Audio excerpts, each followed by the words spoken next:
السلام عليكم، معكم أم حمزة.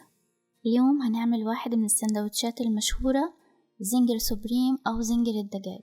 التتبيلة رهيبة والصوص بتاعها بيرفكت، كل الميكس على بعضه كده رهيب.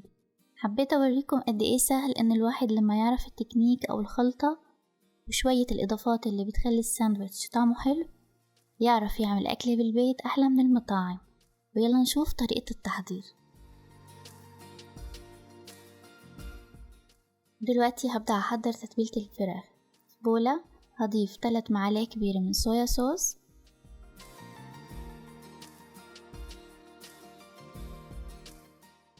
معلقة صغيرة من عصير الليمون،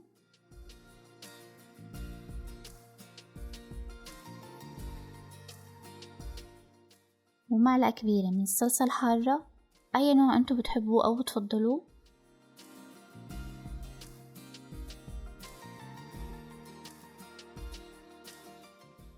معلقة كبيرة خل أبيض عادي وهو بتاع الأكل،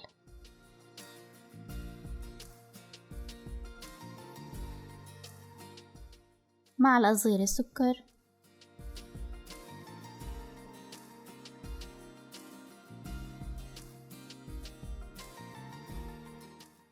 بالنسبة للبهارات هنحتاج معلقة صغيرة زنجبيل بودر، ونص معلقة صغيرة مستردة بودر، ونص معلقة صغيرة شطة بودر.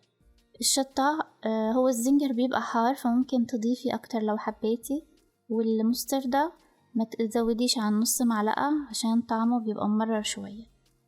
هنحتاج برضو نص معلقة صغيرة فلفل أسود، ومعلقة صغيرة توم بودر، ومعلقة صغيرة ملح.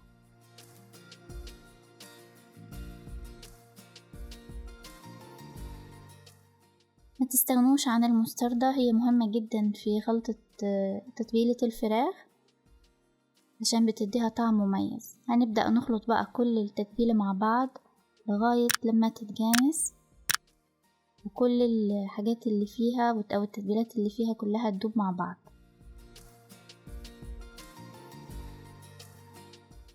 المستردة هي عبارة عن حبوب الخردل، هتلاقيها موجودة عند العطار، حبوب كده صغيرة صفرة، هتجيبيها وتطحنيها عندك في البيت. هنحتاج برضو 500 جرام من أفخاذ الدجاج المخلية. هنضف الفراخ ولو فيها قطع دهون زيادة هشيلها، أحط عليها قطع من البلاستيك وأخبط عليها عشان يكون سمكها أرفع شوية، عشان لو فيها جزء أتخن من التاني يبقوا كلهم سمك واحد. الطريقة دي بتخليها تمتص التتبيلة أحسن. ممكن أستخدم صدور أو ميكس ما بين الاتنين، بس الورك بيبقى جوسي أكتر.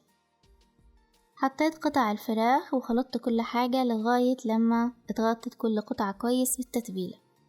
بالمناسبة كمية التتبيلة دي تكفي لنص كيلو الفراخ، واللي عايز يعمل كمية أكبر هيضاعف كمية التتبيلة. هسيبها في التتبيلة لمدة 3 ساعات أو ليلة كاملة. عشان نعمل الطبقة المقرمشة اللي برا هناخد طبق ونضيف فيه كوبين من الدقيق، وبعدين هضيف عليه ربع كوب من نشا،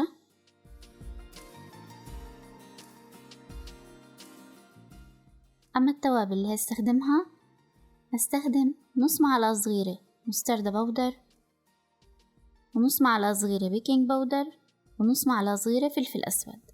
بالنسبة للبيكنج بودر فهو مهم لأنه بيساعد على القرمشة. وهستخدم برضو معلقة صغيرة ملح، معلقة صغيرة زنجبيل بودر، ومعلقة صغيرة بابريكا.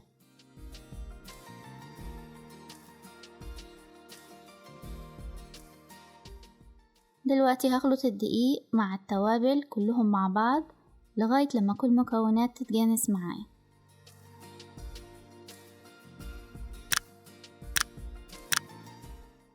دلوقتي هاخد طبق الدقيق وطبق من المية، هاخد بالأول الفراخ وحركها في الدقيق كده، وبعدين هغمسها في المية تغميسة واحدة وارجعها تاني لخليط الدقيق، بحاول اخبطها لغاية لما تعمل تموجات وتبقى الطبقة اللي عليها رقيقة نوعا ما، يعني ما تبقاش سميكة قوي. وبكده احنا نبقى جاهزين للتسوية.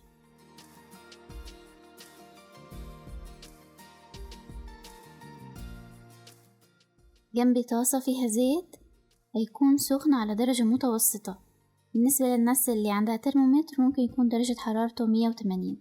زي ما انتوا شايفين أول ما بننزل قطعة الفراخ بتعمل فقاعات. هعمل معاكم واحدة تانية، هنزل تاني بالدقيق، أحاول كده أخبطها لغاية لما ألاقيها عملت تموجات، أغمسها على طول في المية يدوب لمدة 3 ثواني، وبعدين هرجعها للدقيق تاني.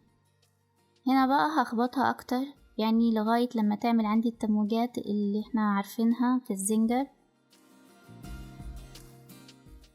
هنزلها برضو تاني في الزيت. من المهم انه الزيت يكون عندي سخن على درجة متوسطة لغاية لما تاخد لون ذهبي. كده كده هتلاقيها استوت على طول عشان هي طبقة رقيقة من اللحم، وده شكلها لما استوت عندي وبقى لونها ذهبي جميل.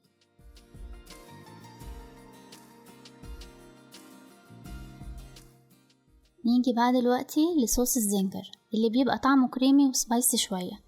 هاخد 3 معالق كبيرة من الكاتشب، هضيفهم في طبق،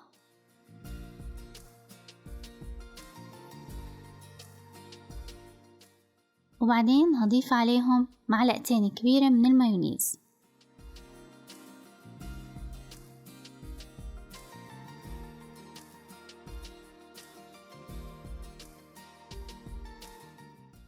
وهضيف عليهم معلقة كبيرة من الصلصة الحارة، ولو غير متوفرة ممكن أضيف شوية من الشطة البودر.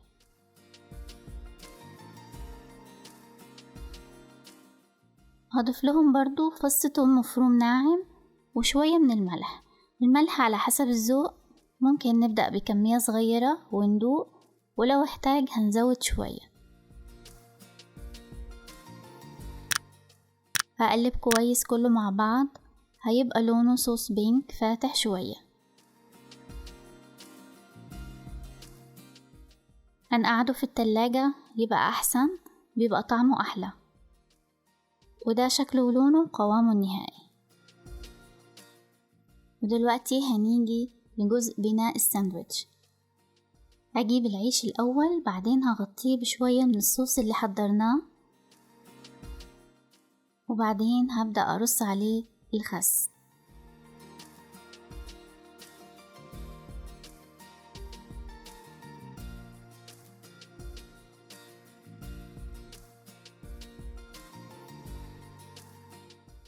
بعدين أرص عليه شرايح من الطماطم، وهي اختيارية، يعني لو مش حابة تستخدميها ممكن نستغني عنها. وهضيف لها برضو شرايح من الخيار المخلل. حبيت أوريكم ازاي يطلع شكل الساندويتش شبه الصور والإعلانات، فعشان كده حبيت أرص الساندويتش زي اللي بيتباع برا. بعدين حطيت عليه قطعة الفراخ مع جبنة من الشيدر، واستخدمت هنا شرايح اللحم اللي هي المدخنة، أو ممكن تستخدمي الروز بيف وهي اختيارية. وكده غطيت الساندويتش. هعمل دلوقتي الساندويتش التاني اللي هو الساندويتش العملاق، بيتقدم في كتير من المطاعم وبتفضلوا شريحة كبيرة من الناس. أنا بفضل الساندويتش الأول عشان شكله كيوت كده وعسول وبيتاكل بسهولة، يعني بدون ما نعذب نفسنا فيه. رصيت أول طبقة من الخس، وبعدين هحط لها شرايح من الطماطم، وبعدين هضيف لها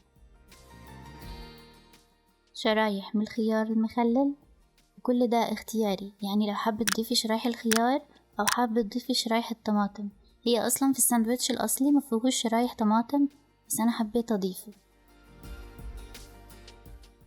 بعدين هضيف قطعة من الفراخ وعليها شريحة من الجبنة الشيدر،